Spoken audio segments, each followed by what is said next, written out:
Congress party assembly ఎన్నికల వికలాంగులకు ఇచ్చిన హామీలు వెంటనే నెరవేర్చాలి. కాంగ్రెస్ పార్టీ అసెంబ్లీ ఎన్నికల వికలాంగులకు ఇచ్చిన హామీలు వెంటనే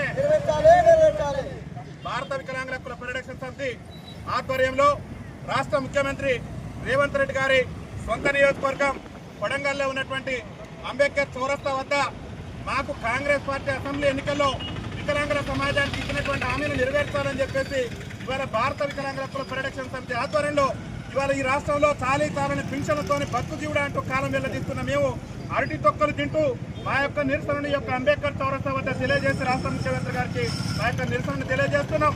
ముఖ్యంగా ఈ రాష్ట్ర ముఖ్యమంత్రి రేవంత్ రెడ్డి గారు అసెంబ్లీ ఎన్నికల సమయంలో మా కాంగ్రెస్ పార్టీ రాష్ట్రంలో అధికారంలోకి వస్తే అదే నెల నుంచి వికలాంగుల పింఛన్లన్నిటి కూడా 6,000 రూపాయలు చేస్తామని చెప్పేసి దాదాపు 3 సంవత్సరాలు పూర్తిగా వస్తున్న రాష్ట్ర ముఖ్యమంత్రి నేటి వరకు కూడా వికలాంగుల పింఛన్లు పెంచకుండా వికలాంగుల సమాజం పట్ల నిర్లక్ష్య ధోరణి ప్రదర్శిస్తున్నటువంటి సమయంలో ఇవాళ కేసీఆర్ గారు ఇస్తున్నటువంటి పింఛనే ఈ రాష్ట్ర ముఖ్యమంత్రి ఇస్తున్నటువంటి సందర్భంలో ఇవాళ మేము అరటి తొక్కలు తినేటటువంటి పరిస్థితి రాష్ట్రంలో దాపరించింది. ముఖ్యమంత్రి గారికి చలనం కలగాలి. ఎక్కడి నుంచో వికలాంగుల సమాజం కొడంగల్ గడ్డ మీదకి వచ్చి ఇవాళ గర్జిస్తూ అరటి తొక్కలు తింటూ నిరసన వ్యక్తం చేస్తున్నది.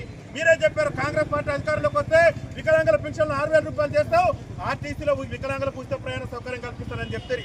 ఇలా మా మహిళా అమ్మలకు మా మహిళా అక్కలకు చెల్లెలకు ఇవాళ ఉచిత రవాణా సౌకర్యం కల్పించి మా వికలాంగుల సమాజానికి ఉచిత రవాణా సౌకర్యం కల్పించకుండా మా పట్ల మీరు ప్రదర్శిస్తున్న వివక్ష అనేది మంచిది కాదు. ముఖ్యమంత్రి గారు వెంటనే తన తీరు మార్చుకొని రేపు ఆగస్టు 15 అంటే ఈ దేశానికి స్వతంత్రం వచ్చినటువంటి రోజు కాబట్టి ఆ స్వతంత్ర దినోత్సవం రోజున మీరు ఎన్నికల్లో ఇచ్చినటువంటి హామీ మేరకు ఆర్టీసీల వికలాంగులకు 100% రాయితీతోని ఉచిత ప్రయాణ సౌకర్యం కల్పించే విధంగా రేపు అధికారిక ప్రకటన చేయాలని చెప్పేసి ఇవాళ మేము అరటి తొక్కలు తింటూ ఈ అంబేద్కర్ సాక్షిగా కొడంగల్ నియోజకవర్గంలోనూ మా యొక్క నిరసన వ్యక్తం చేస్తున్నాం. అదేవిధంగా రాష్ట్ర ముఖ్యమంత్రి గారే గొప్పలు చెప్పిండు మా కాంగ్రెస్ పార్టీ అధికారంలోకి వస్తే ఈ రాష్ట్రంలో వికలాంగులందరూ కూడా స్థానిక సంస్థల ఎన్నికల్లో రాజకీయ రిజర్వేషన్ కల్పిస్తామని చెప్పేసి ఎన్నికల మేనిఫెస్టోలో హామీ ఇచ్చారు. ఇవాళ దాదాపు మీరు అధికారంలోకి వచ్చి 3 సంవత్సరాలు పూర్తిగా వస్తుంది. మా వికలాంగుల సమాజానికి రాజకీయ రిజర్వేషన్ కల్పిస్తామని చెప్పేసి ఈ కాంగ్రెస్ పార్టీ ఏసీసీ ఎన్నికల మేనిఫెస్టోలో మీరు పొందుపరిచి మాకు రిజర్వేషన్ ఇవ్వకుండానే మా ఓట్లతో మీరు ముఖ్యమంత్రి గారు గద్దెనెక్కి మాకు రిజర్వేషన్ ఇవ్వకుండానే ఈ రాష్ట్రంలో గ్రామ పంచాయతీ ఎన్నికలు నిర్వహించి మా గొంతుకోసేటటువంటి ప్రయత్నం చేశారు. దయచేసి రాష్ట్ర ముఖ్యమంత్రి గారికి ఈ కొడంగల్ గడ్డ నుంచి ఈ కొడంగల్ వేదిక నుంచి మేము ఒక విజ్ఞప్తి చేస్తున్నాం. రేపు రాబోయేటటువంటి గ్రేటర్ హైదరాబాద్ ఎన్నికల్లో కూడా వికలాంగులకు ప్రత్యేక రాజకీయ రిజర్వేషన్ కల్పించాలి. వికలాంగులకు స్థానిక సంస్థల ఎన్నికల్లో రాజకీయ రిజర్వేషన్ కల్పించేలా అసెంబ్లీని ప్రత్యేకంగా సమావేశపరిచి అసెంబ్లీని చట్టం చేయాలి. అదేవిధంగా రాష్ట్ర ముఖ్యమంత్రి గారు గొప్పలు చెప్పిండు మా కాంగ్రెస్ పార్టీ అధికారంలోకి వస్తే ఈ రాష్ట్రంలో వికలాంగుల బ్యాక్లాగ్ ఉద్యోగాలను భర్తీ చేస్తామని చెప్పిండు. ఇవాళ ముఖ్యమంత్రి గారు అనేక సభల్లో అనేక వేదికల్లో గొప్పలు చెప్తున్నాడు. ఈ రాష్ట్రంలో మేము లక్షల ఉద్యోగాలు భర్తీ చేసినట్టు ఏమయ్యా రేవంత్ రెడ్డి గారు మా కోడి నీకు గర్పించట్లేదా, మా బాధ నీకు గర్పించట్లేదా? నీకు ఓట్ చేసి నేను ముఖ్యమంత్రిగా గద్దెనెక్కిస్తే ఇవాళ అన్ని తొక్కలు తినే భర్తీ తీసుకొచ్చినావు కదా ముఖ్యమంత్రి గారు. వెంటనే రాష్ట్రంలో నువ్వు సకలాంగులకు సంబంధించిన ఉద్యోగాల భర్తీ కాదు, పోలీస్ నియామకాల భర్తీ కాదు, ఈ రాష్ట్రంలో అట్టడుగుతుంటే దుర్మార్గ జీవితాలు గడిపి తెలంగాణ రాష్ట్ర ఉద్యమంలో కూడా వైకల్యాన్ని సైతం కూడా ఎదిరించి పోరాటం చేసిన మా వికలాంగుల బ్యాక్లాగ్ ఉద్యోగాలను భర్తీ చేసి నీ తడాకా చూపించు. కానీ నువ్వు వికలాంగుల బ్యాక్లాగ్ ఉద్యోగాలు ఒక్కడంటే ఒక్కడు కూడా భర్తీ చేయలేదు. మా వికలాంగుల దినోత్సవాలను కూడా మీరు పాల్గొనకుండా మా సమాజాన్ని అవమానపరుస్తున్నారు.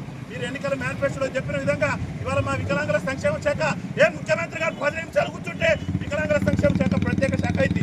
ఈ రాష్ట్ర ముఖ్యమంత్రి రేవంత్ రెడ్డి గారే కాంగ్రెస్ పార్టీ అభయాస్త్ర ఎన్నికల మేనిఫెస్టోలో చెప్పారు మా కాంగ్రెస్ పార్టీ అధికారంలోకి వస్తే వికలాంగుల సంక్షేమ శాఖను మహిళా శిశు సంక్షేమ శాఖ నుంచి వేరు చేసి ప్రత్యేక శాఖ చేస్తానని అన్నారు. ఎక్కడ ఎడిపోయింది మీ ప్రత్యేక శాఖ?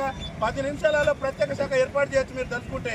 వెంటనే రాష్ట్ర ముఖ్యమంత్రి గారు చెప్తున్న ఖబర్దార్ రేవంత్ రెడ్డి గారు, నీ కొడంగల్ గడ్డకొచ్చినావు, నీ కొడంగల్ అడ్డకొచ్చినావు, నీ ఒక్క విజ్ఞప్తి చేస్తున్నా నీ ప్రభుత్వాన్ని నిన్ను గద్దెదించడం విలక్షణంగా మా యొక్క పోరాటాలు ఉంటాయి. మా యొక్క ఎన్నికల హామీని నెరవేర్చకుంటే రాష్ట్ర ముఖ్యమంత్రి రేవంత్ రెడ్డి ప్రభుత్వం మీద పెద్ద ఎత్తున ఉద్యమాన్ని ఉధృతం చేస్తాం. ఖబర్దార్ రేవంత్ రెడ్డి గారు, అసెంబ్లీ ఎన్నికలు ఇచ్చినటువంటి హామీలతో పాటు మాకు స్థానిక సంస్థల ఎన్నికల్లో రిజర్వేషన్ కల్పించే విధంగా చట్టం చేయకుండా మాత్రం రాష్ట్ర వ్యాప్తంగా ఉద్యమం చేసి 1,00,000 మందితో ఇదే కొడంగల్ గడ్డ మీద వికలాంగుల ఆవేదన సభ నిర్వహించి ఈ రాష్ట్ర ముఖ్యమంత్రికి వికలాంగుల తడాకా చూపిస్తాం. ఇవాళ తెలంగాణ రాష్ట్రంలో 30 లక్షల మంది వికలాంగులు బతుకు జీవుడు అంటూ కాలం వెళ్ళదీస్తున్నారు.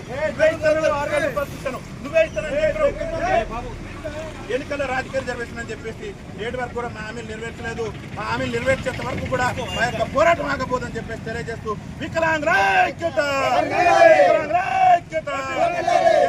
కాంగ్రెస్ పార్టీ అసెంబ్లీ ఎన్నికల హామీలను వెంటనే కల్పించాలి. స్థానిక సంస్థల ఎన్నికల వికలాంగులకు రాజకీయ రిజర్వేషన్